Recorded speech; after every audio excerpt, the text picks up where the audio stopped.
Welcome to the Trades Podcast, a podcast about the business of home improvement and promoting the trades to young adults. Yes. Happy days, everybody. This is the Trades Podcast. Super stoked to be here. I'm Danny. And I'm Jeff. Yes.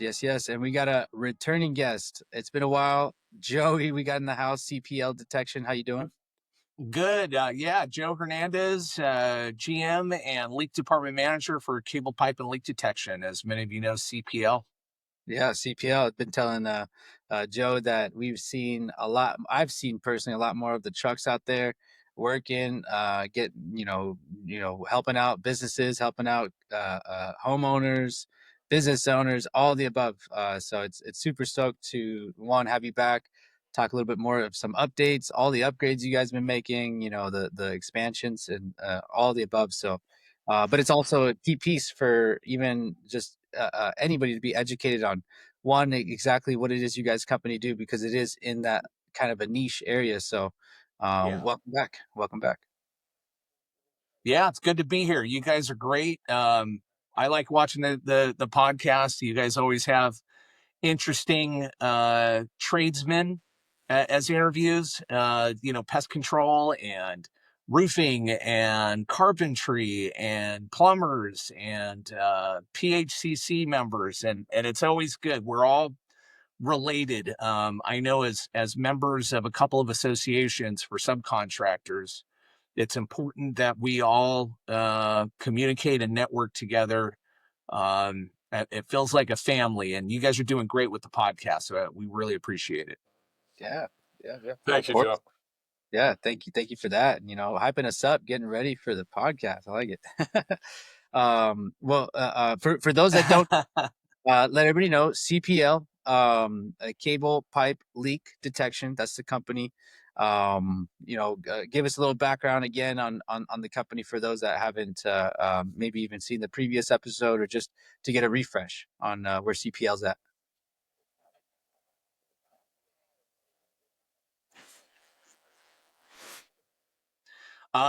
So Cable Pipe and Leak Detection, pretty simple. It's in the name. We are leak detectors and utility locators in the field. We've been around since 1976. So next year will be our 50th anniversary. Wow. A lot of contractors and plumbers out there in the Southern California area know us, recognize us, and use us for a very specific part, supporting their work that they do out in the field. The owners, the founders, started the company as a plumber, recognizing a need in the plumbing industry around San Diego for leak detection. And so when he founded it in 76, he had a small number of plumbers here in town who would rely on his services, and slowly but surely over the years it grew. Today we staff between 45 and 50 people. We've got about 30 technicians in the field that do leak detection and utility locating. And we have offices now in Corona, Temecula, and in Tennessee, Eastern Tennessee. Fantastic. I'd like a little bit of clarification, Joe. We didn't talk about this last time. Is it a different skill set to identify a leak as opposed to a utility that's under a road or something? Good question. Very important question, and there are some differentiating factors. So, number one, they are related. The reason we do both here in one company is because they're related in equipment and in reliance on an experienced technician to build the confidence and have the training to locate what is unavailable to the human eye. They're using equipment and experience to locate these underground matters. Now, the leak detection side is certainly more emergency response. If a property like a house or a commercial building has a leak underground, That's something that we certainly need to get to right away. And those guys, those technicians that are looking for water leaks have to have the training and understanding of a plumbing system, how water works in a house or in a building, where it separates from hot to cold. They basically have to reverse engineer the plumbing of a house before they can even find the leak. So that's something that takes a bit of training. And we've got a great apprenticeship program to train those guys to do that. And that's really what people looking for leak detection are hiring us for. It's not so much the equipment as it is the skill of the technician looking for the leak. Now, on the utility side, it's a bit different. A construction zone, if there's going to be some excavation of some point, utility locating really serves as damage prevention and risk mitigation. If a backhoe is going to be excavating the ground, they want to make sure that they don't hit anything. So those technicians are trained to find anything that's underground, and we have equipment to cover about 99% of anything, from hooking up electromagnetic emitting equipment to acoustic locating equipment. And then we run ground penetrating radar over the whole area just to make sure we've got all of our bases covered. So the demand on the utility locating construction side is a little bit different. Again, it's a well planned out, scheduled time event. And then the leak detection side is more fast response, emergency response sort of work. So they both work with similar equipment. The whole team gets along great. Sometimes a leak guy will go help a utility guy look for, say, a plastic or a PVC pipe. And sometimes a utility guy will go help a leak guy find something in a wide open area where maybe we need a ground penetrating radar or some other form of locating. So it's a big step, but that's generally the basic differences between the two. I know you could go into the consequences of not doing either one of those. You want to give like a brief overview of some of the consequences of somebody ignoring those? Like if you think you have a leak in the slab, but your water bill's not bad, just let it go for a while. What would happen? We run into we run into, and you were breaking up a little bit, Jeff, so I don't know if I got the whole question, but it sounds like when the question is, when should somebody call in for a leak detection? Is that what you were asking? Or if they decide they should ignore that for a while, instead of spending a amount of money to find out what's happening and get it fixed. So it's really water.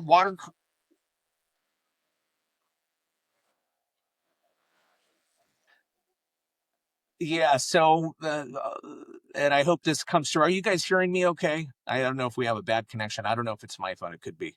It is breaking up just a little bit. You're a little bit halfway on the upload cycle, but go ahead, refresh it right there. You should be good. Yeah. I don't know if there's a way to refresh it, and we can edit this a little bit, or no? Yeah, absolutely. Yeah, we'll go back and edit this piece, but yeah, it is definitely slower on your part, where I can see 99% uploaded on our part, but yours is at 41. So it's definitely dipping low. Oh, okay. Let me let me see if I can switch something. Yeah, if there's a stronger Wi-Fi that you can connect to, that would work. If are you on a computer or a phone? I was on Wi-Fi, but Wi-Fi can be, I guess, a bit spotty in the building. How about now? It seems like it may have dropped. Yeah, all right. definitely. How about so the percentage signal, that's the signal strength, the percentage number I see. Yeah, that's definitely going to be how fast it's uploading, and for us to be on the same link, communication piece where it's not Okay. So how about now? This seems a little better, huh? yeah, it's going up a little bit. Yep. Okay. Jeff, could you repeat your question? I'm sorry, one more time. If somebody has No a problem. leak, do they? Yeah. So if a homeowner kind of has a feeling they've got a leak, but um, is reluctant on spending a small investment to find out and or repair it, what are the consequences of waiting too long? Well, that's a good question. Obviously, if you suspect you have a leak, water and wasting valuable water is not something you want to let go too long, especially here in California. Water is expensive, but it's also a precious resource. So it's important to get it looked at right away. As far as risk to your property, Yeah. if it's outside on the main line, um, you're going to water your yard probably, or a driveway, which is never good. You don't want to do that. Over the course of time, depending on how big the leak is, you can start to create voids underground. And if they go way too long, then you get into sinkholes, and we see them. We certainly see them, especially on public property where it's not being monitored by anyone. You can have an issue there. As far as in a home, whether it be an apartment or a house, if there's a slab leak and you got a warm floor happening, um, again, you can start to create voids, but you also run the risk of moisture, heated moisture in the house, which leads to mold, contaminants, allergens, and it's just overall not a good, not a healthy place to be if you have especially a warm water slab leak under your house or a pinhole leak in the wall. But any sort of leak is going to do some sort of damage, either to your wallet or to your health or to the structure of your home over the course of time. So, um, and then to kind of answer another question that you kind of posed there, you know, a leak detection averages between $400 and $600. Is that a lot? Yeah, for most people. We want to thank our sponsor. Superior Flooring Cabinet Designs is one of the landmark family-owned businesses in Encinitas. Owner Cheryl Robertson, with years of customer experience managing her family's hardware and cabinet business in North Park. Cheryl Robertson and the Superior team dive deep to learn about your project and help you find the perfect solution for your flooring and cabinetry needs. Call today at 760-436-0900 or visit www.superiorfloors.com. Once you get into a high water bill of $1,000 or $2,000 or damage to your property, that's a lot more damage than what a leak detection costs. So I encourage anybody to, if you suspect you have a leak, give CPL a call. Okay. Very good. And any horror stories out there on the commercial side for utility things? Guys hitting the backhoe and hitting the electric line or the water line or gas line? Oh yeah. And unfortunately, a lot of these matters could have been avoided by calling CPL. Oftentimes, we get the call after a strike out in the field. There was an instance about a year or two ago where a construction company was redoing they were doing some sort of retrofitting on a parking structure, and they did not scan the concrete of the parking structure. So they took some saws or some machinery and they hit a post tension cable, and let's just say it was a very expensive mistake that the construction company had to repair, where it all could have been avoided by having CPL out to do a concrete scan. So those are situations where a lot of construction companies, a lot of construction planners can really benefit from calling us. And it's one of those things where a construction company doesn't often consider before going into a project. Sometimes a project manager will know, I got to order the lumber, or I got to order the DG, or the materials, and I got to schedule the tradesmen to install the plumbing. But sometimes having the area cleared of utilities underground gets forgotten, even by the best of them. So we have a great staff here that keeps tabs on a lot of construction managers out there to remind them, both pre-construction and post-construction, to have us come in to mark out your utilities. Very important. Yeah. Do you do that in the form of like educational snippets or things like that? Yeah.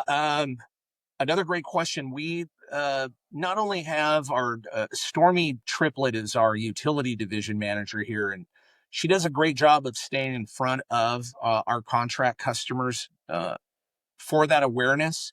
But we also are involved with like ASA, Subcontractors Alliance, Workforce Connect here in San Diego, NECA, National Electrical Contractors Association, and the AGC, where we'll regularly meet at association meetings and really frame what we do not as a sales pitch, but as a damage prevention service that we provide them. And it's that top of mind awareness where companies, it really sticks for project managers and supervisors out in the field supervisors, to call us, to keep us out there, because you don't want to hit a gas line unnecessarily because you didn't get an area cleared. So not only is the education for planning purposes, but it's also for safety purposes. And we try to drill that home with a lot of our construction partners. Yeah, fantastic. Yeah, that's huge. I mean, just that extra piece of, like you said, workplace prevention of one damage, costly, mistakes that can absolutely just make or break even the next contract that you get from a client, or just even a a job site, which is tremendous. So I mean, that's Yeah. huge. And this is obviously goes, like you said, you're educating this to not only just the homeowners, business owners, or property developers, but this is all to really the public. I mean, the public need to understand that there are things underground that you obviously don't see. So just, I always see this, the San Diego or the California number, call before you dig, 811. Yeah. Hey, well, call call before you start digging. And Yeah. I mean, I imagine you guys would be another piece to that already. We are Dig Alert.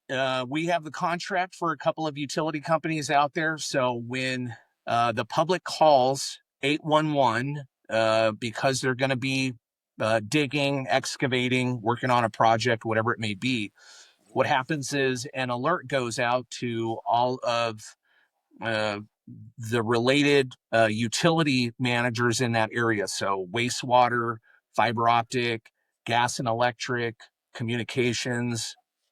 Everyone gets an alert saying this homeowner, let's say, is going to be digging in this area. Uh, we, with that alert, have a very specific process that we go through to check the map. If we even suspect that there's going to be a conflict of some sort, a technician goes out and we mark out our utilities in the field. And oftentimes when we get out there, we could see one or two utility service providers have been there, SDG&E or whoever has already marked their utilities. We're responsible for wastewater, some fiber optic, some gas, but we make sure the area is clear. Now, something to keep in mind with Dig Alert and the 811 system is uh, the responsibility of that service ends at public property. Once you get into private property, anything past the meter, anything on the private property side, that requires a separate call to a private utility locator. Sometimes, SDG&E will mark out the gas line all the way up to the house, but they're not responsible for it. A lot of them do it. If you're going to be doing some excavating or some work on a private piece of property, that's where we really shine, because we can hook up to all of the equipment and clear a whole area or a property for all utilities, run GPR, and check for everything. That's huge. I mean, just to have that connection through the 811 number, and just the understanding that too, just behind the scenes of when that does happen, who does it go out to? What do people need to be aware of? And which, like you said, utility companies need to be need to know about what's happening also, because one of those big mistakes can cost a whole block, a whole 2 blocks, a whole little community Yeah. just out of Yeah, water. they do. There was a sinkhole in Mount Soledad in La Jolla a few years ago. It was public water that washed away or eroded underground, and it maybe somebody lost sight of it. I don't know, but when even a natural event like that happens, there's entire neighborhoods that lose power, water, ability to get to their house for an extended amount of time. And strikes do happen, unfortunately. People will, shovel up to plant a tree in their yard and hit a PVC line. And, maybe it's the irrigation system, or maybe it's feeding a swimming pool. It's really worth it to have, a company like ours out just to clear an area and make sure and say, you know what, there's nothing, you can put your tree here. It's safe. You're not going to hit anything. Or, you may not have known it, but there's an irrigation main that goes through here. Um, Reroute it, maybe move the tree, but it saves a lot of money and time, not hitting that utility as opposed to hitting it, for sure. Yeah, yeah. And like you said, it's close to about $500-600 for someone to survey, even just like someone's home. It is. It depends obviously on how big the area is and what kind of service it is. But for a leak detection on a home, typical leak detection is between $400 and $600, depending on obviously the size of the home and what the issues are. And then for utility locating, it's an hourly rate. I think it's about $310 right now per hour to get us out there to clear an area. We're very thorough in our work. We offer other services as well. So if you need an area cleared, we can do that. If you need it mapped, we can do that. If you require a certain type of mapping, or a ground penetrating radar report, we can provide that as well. Nice. Yeah, Yes. we were just talking with the previous guest in regards to his uh, relationship and kind of referral-based business in regards to like property inspection. All Um, right. is that something that you've seen that has been kind of implemented here, specifically in like California, for your service to be kind of implemented on that inspection side of things? That's interesting, because we've always thought, when a property goes through a sale or an ownership change, oftentimes there's a home inspection that's required, just to make sure everyone's on the same page with the property. There are a lot of home inspectors and escrow companies that will hire us to come out and inspect certain aspects of a property, which is great. We're glad to do it. It keeps us pretty busy. Um, Especially in Southern California, there's a lot of ADUs, granny flats going up, and those require site assessments, feasibility reports. That's a service we can provide as well. We have a few guys who kind of specialize in feasibility reports and ADU build out. So we have to build a map, check the utilities, do a sewer line inspection. There are rules around how many bedroom homes can go into a certain type of sewer line, what kind of sewer system it is, the size of the pipe, where it runs. So we do provide that service out there.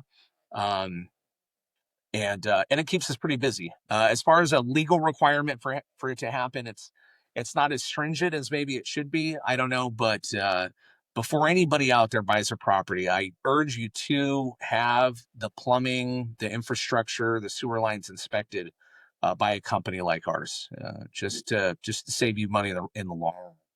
Yeah, no, just peace of mind right there would just make me a lot more happier. Oh yeah, oh yeah. That's great. Yeah, no, and we were talking about it earlier. I mean, from last time we were recording 2023 to now, what's changed? What's been like the biggest change for CPL? Well, I believe in that last interview, that was us with Jorge Lopez, one of our apprentices. The company has grown immensely.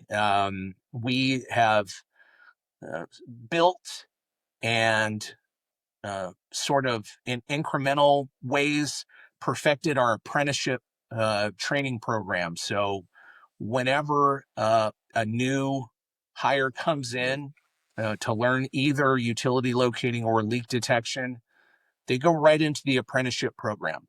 And we've hired plumbers before, and we've hired people with no experience in plumbing.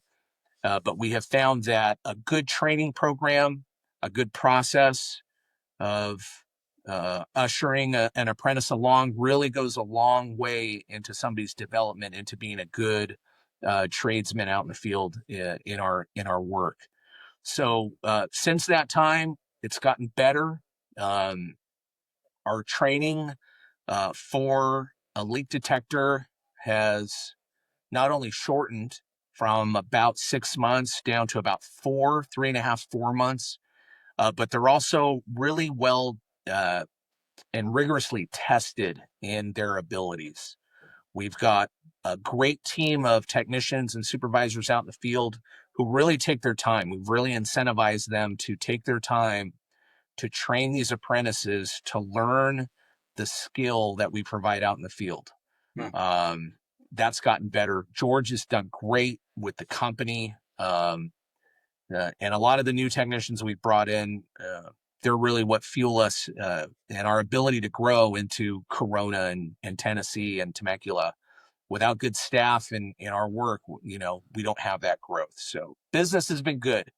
Yeah. Leadership has been good, not including myself at all, but we have Derek Chaplin, who's a new general manager here at CPL. That's been great. Again, Stormy Triplett in leadership here has done wonders for the utility division and getting her staff top notch. And then, of course, Brad and Deb Bellis, who own the company, they're the guiding light. They give us the tools we need, they give us the time we need, the commitment that we need to invest in apprentices and in equipment. And in the case of Corona, new offices to do what we do best. And so it's been a good few years since we've last been on the interview. We see a lot of trades companies out there at associations, and they all come up to us and, hey, CPL, you guys, we see you guys all the time, every day, and that's a badge of honor. Yeah, heck yeah. I mean, almost hitting 50 years total in business for you guys. I think you guys are up on 46, 47 years. Yeah. That's huge. That's huge. Yeah, it's interesting. I was born in 1976, so this is my twin company. We're the same age, and yeah, I'll take 45, 46. Sure, that's how old we are. Yeah. So, Joe, one of the things I think is a correlation between a company's success and their culture.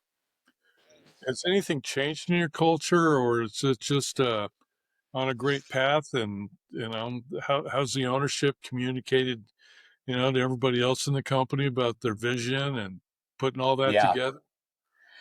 things. We had a shift here in the company a few years ago, and I give a lot of credit to Deb Bellis, who's one of the owners here.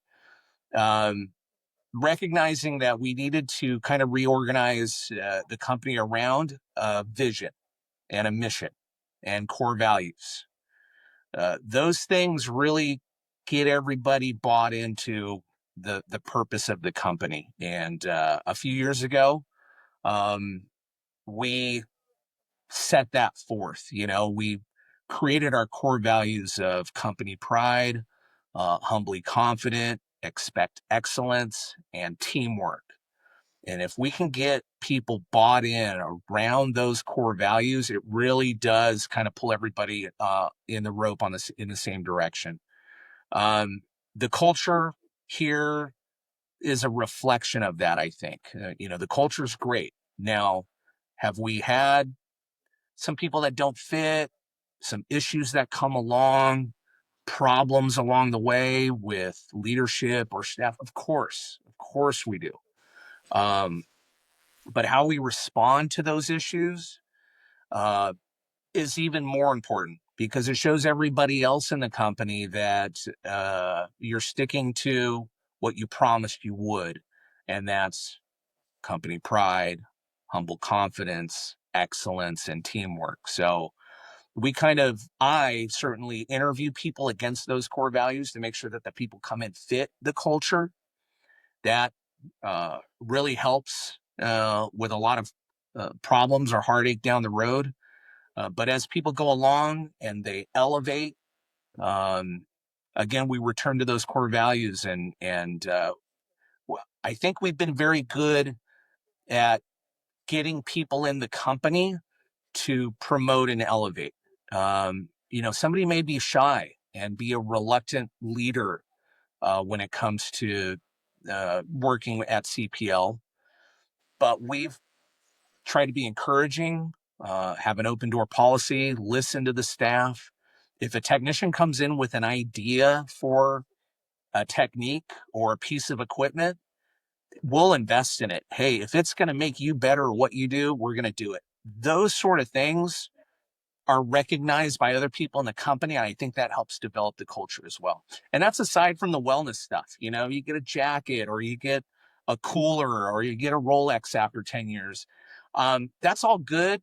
That's all reward. The culture is the day to day. And if a technician needs to be heard, or a manager, or whoever, we listen and we try to respond. Yeah. I'm sure you guys have weekly safety trainings too that also allow you to reinforce the core values. It is. It's every 2 weeks. We have all the technicians in, and we get downstairs in the garage and have a slideshow, and we cover a few things. It's not just whatever the topic is for the day. We try to have one of our field technicians or a field supervisor have a topic that they want to share with the staff. It helps bring them into the leadership of the company.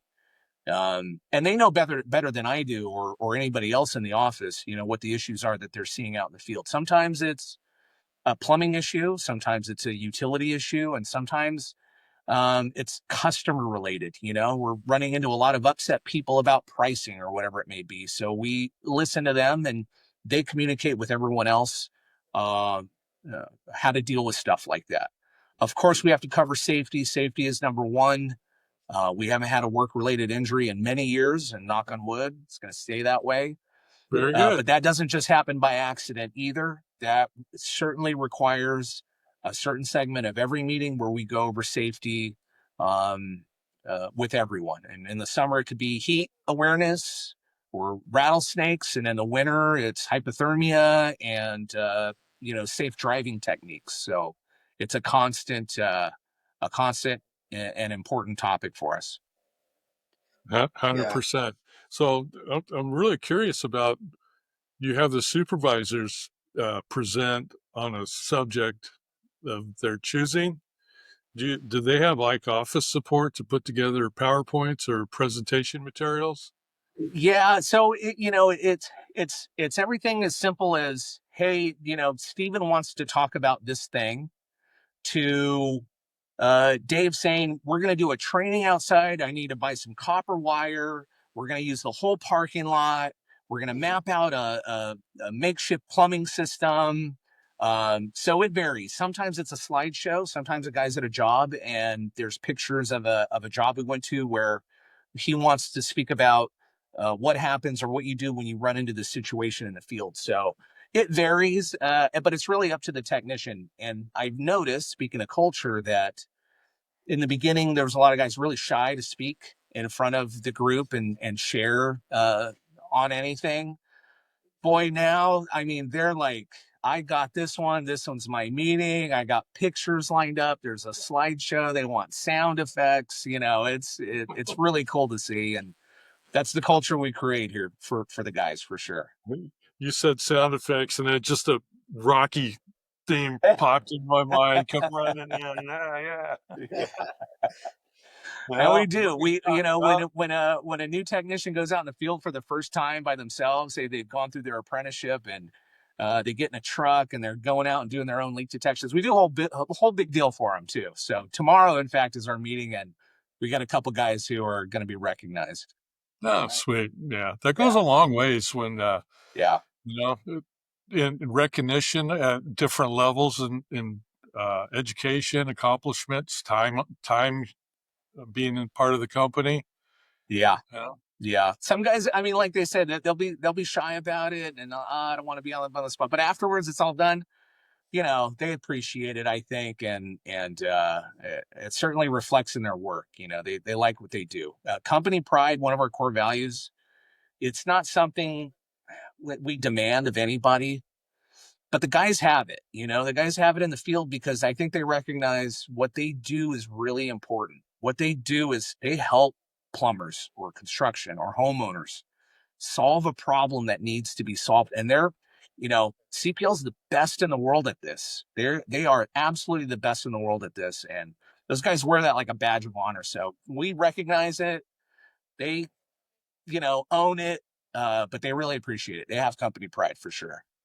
Absolutely. And we talked about this before you came on too.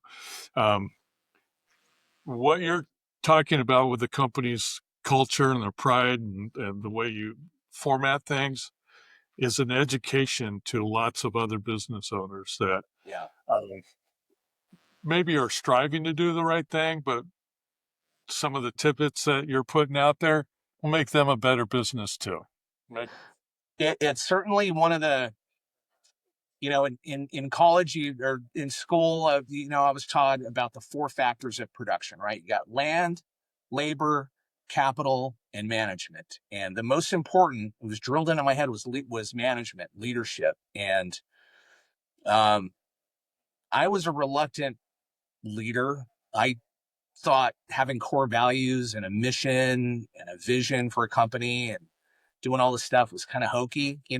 More important was like go out and get the sale or not have an accident or stuff like that. But as I've gotten older, I've realized like those things are really important. They actually do reflect in the staff, in the company, and business grows because of it. It stabilizes, it cleans up a lot of mess, and it can help a business grow. It can help a business go a long way when you are very clear and communicative with your staff and with ownership about issues. And you say, look, this is an issue we got to resolve, or this is something I see coming in the future. This is how should we respond? We have weekly management meetings with ownership and leadership here where we methodically tackle issues. And it took a while for us to get there. When we first started doing this, it was uncomfortable. It was scary. There was even some tears because facing the dilemmas of a business is not easy, especially for owners and managers. But once you do it regularly, and you figure out the root causes of issues that a business has, it becomes easier, and you build a bunch of trust in the room with the people in the room. So that's probably been the biggest benefit of having these regular management meetings and creating the culture around stuff like this. It's very important. Absolutely. And you mentioned a word growth also, Joe, that I think people underestimate the power of growth. So you take a guy that's coming in, you just hired him, he seems like a really good fit for a technician. What is he looking for in his new job, his career? Right. Growth. That's right. Am I going to be doing X for the next 20 years, where is there an opportunity? Right. So the opportunity requires growth with the vision of the company, growth with the ability to move up into different positions, That's growth right. with the customer base. You need growth in a lot of areas, and having the good culture to be able to articulate that to somebody new at the company or people that have been there a while, to constantly reinforce opportunity. Opportunity keeps them employed, keeps them happy. We're very transparent with and that's part of the vision and the mission of the company, the growth in Corona.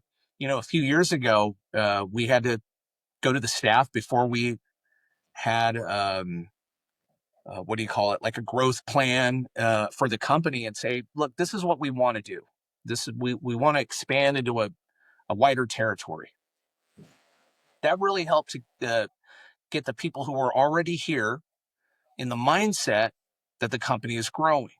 And if you wanted to just stay as a technician who does your 4 to 6 jobs a day, that's okay. But if you want to be, uh, you know, part of a company that's going to have 100 employees, well, now you're at the top of this pyramid. If you want to manage people, you can do that. There's going to be room to do that. The company's committed to do that. And we've done that. There's been like George and, John, who's been here forever, and Jake and Jeff. All these guys moved from just being a technician to being somebody important in the company. And every year that we have a review with them, we review where they were, where they are now, and where they want to go. And the sky's the limit. If they want to own a CPL in Los Angeles, like they're going to move up there, hey, we'll do it. What do you need? And this is what works. And it's the same for the people in the office. Stormy Triplett, who is our division manager on the utility side, started as a CSR here. And over the course of time, learned the work, put in the effort. And now she's a division manager here. The CSRs we have here are great right now. Who knows where they're going to go? Dispatch, run an office, whatever it is that they want.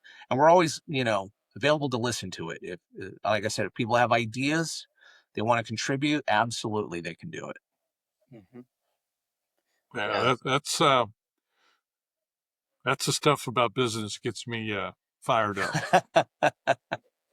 Yeah, it is. It's great. It's probably the thing I'm most proud of here at CPL is seeing people go from point A to point B, whether it's a small incremental growth over a long period of time, or it's a rapid rise through sheer will and commitment. They're all great, and even when somebody regresses a little bit or goes through a tough time, getting them back on track. Not that I do it, but sometimes it's just listening to a guy and say, hey, man, what do you need? What's going on? Tell me what's really going on. And sometimes that's all they need. And they get back on track, and then they get, back to the path of growth. And that's the best part about what I do anyways, is recognize that the staff around me, they're the ones that deserve all the credit. They're the ones that have to do the work. They're the ones that have the commitment to it. And I just benefit from watching them. It's great. Absolutely. Yeah. And being in management is a lot like being a parent too, in the sense of, well, is it not that you have to parent people, but from a perspective of watching your kids grow, watching your staff grow.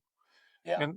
And sometimes you feed them all the right information, you feed them all the good stuff, then you have to watch them leave.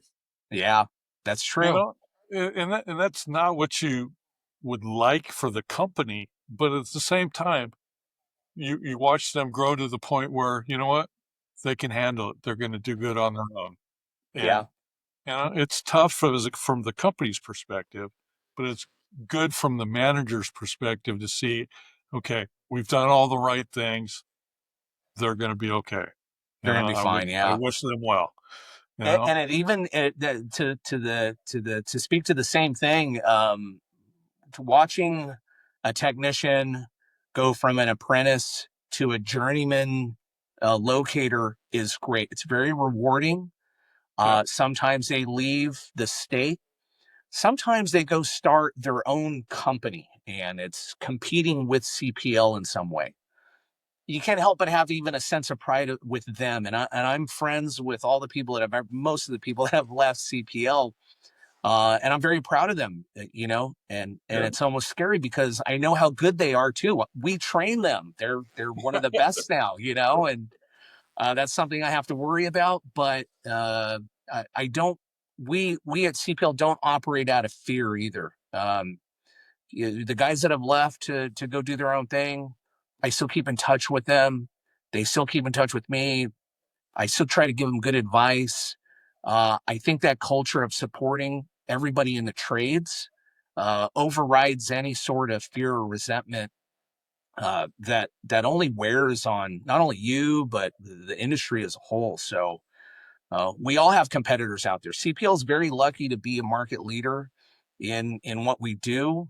We don't take it lightly, and we understand, like you said, like having a parent, like being a parent to kids.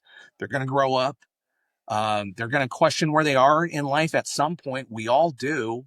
And they say, do I want to stay with CPL or do I want to go do something else? And no matter what their decision is, I try to be proud of them. Growing up is not easy, and it goes by fast. It goes by very quickly. It does, but what's the alternative? Don't teach them anything and have a Right. bunch of dummies working for you? Right, exactly. Yeah, exactly right. And that never serves you or the employee or anybody, the customer. It Or doesn't the serve customer. anybody to operate out of fear that way. So Yeah. Now it's been a testament. I mean, really, since I've even learned about CPL, meeting Cheryl through PHCC, yeah, that's right. like that company culture, that just knowing that you have people that have been with CPLs since almost the beginning. Yeah. It just shows one. I'm sure you guys measure it out in many different ways, but when you said that you guys were able to kind of minimize your apprenticeship program to almost like to 4 months versus the 6 months, that itself right there already shows one. Like you said, you guys stayed committed to what was needed to be focused on more, and what ultimately helped your business grow faster. And now you said that, like you said, you guys are market leaders. You guys are at the top of the chain of what blueprint a company like yours should take to grow. So I think it's great. It is great, and it's something we're incredibly proud of. The culture, the staff out there in the field. I encourage anybody to go to Google and look up our reviews and our ranking. And I promise you, we didn't pay any one of those reviews to write what they wrote. Those are genuine reviews about our guys. And, that's a great public record out there for people to take a look at. And it's not me. It's not, a method. It's a sort of, it's more than the sum of its parts. It's everybody doing the little things that need to get done. It's leadership listening.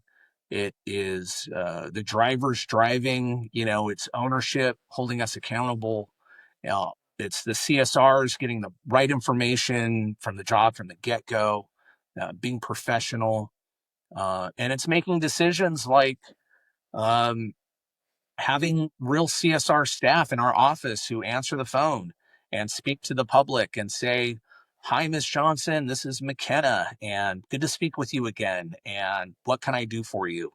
We try to be a top-notch professional company uh, because we can, because it's valued more than ever. And we recognize that plumbers and tradesmen and supervisors value that um, from top to bottom, not just the guys in the field, all the way up, to the office staff. Yeah, it seems like you guys are striving to be the company that people want to go work for too. Yeah, we want to be, as our tagline says, the company that contractors trust. That's what we want to be. Nice. Love it. Love it.